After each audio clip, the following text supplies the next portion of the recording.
સમાચારમાં આગળ વાત કરીએ ગીર સોમનાથની તો સોમનાથમાં ત્રિવેણી સંગમ આરતીનો દિવ્ય માહોલ જોવા મળ્યો, જ્યાં ભાજપ અધ્યક્ષ સંજય પરમાર સહિતના કાર્યકરો જોડાયા હતા।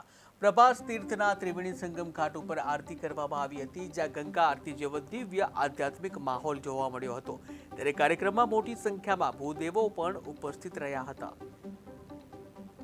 આજે અમે ભાજપ પરિવાર તરફથી અહીં ત્રિવેણી ઘાટ ખાતે જે મહાશિવરાત્રી પર્વ નિમિત્તે જે ત્રિવેણી સંગમ આરતીનો જે પ્રારંભ કરવામાં આવ્યો છે ગંગા આરતીની જેમ, અને જે મુખ્યમંત્રીના હસ્તે ત્યારે જે આરતી ખુલ્લી મૂકવામાં આવી છે, પછી પ્રતિદિન હવે આ જે આરતી થાય છે એમાં આજે અહીંના બ્રહ્મ સમાજના આગ્રહને માન આપી અને અમે ભાજપ પરિવાર વતી આ આરતીનો લાભ લીધો છે।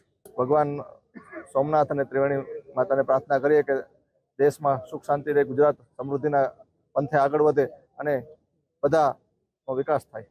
આજે અમે ભાજપ પરિવાર તરફથી અહીં ત્રિવેણી ઘાટ ખાતે જે મહાશિવરાત્રી પર્વ નિમિત્તે જે ત્રિવેણી સંગમ આરતીનો જે પ્રારંભ કરવામાં આવ્યો છે ગંગા આરતીની જેમ, અને જે મુખ્યમંત્રીના હસ્તે ત્યારે જે આરતી ખુલ્લી મૂકવામાં આવી છે, પછી પ્રતિદિન હવે આ જે આરતી થાય છે એમાં આજે અહીંના બ્રહ્મ સમાજના આગ્રહને માન આપી અને અમે ભાજપ પરિવાર વતી આ આરતીનો લાભ લીધો છે।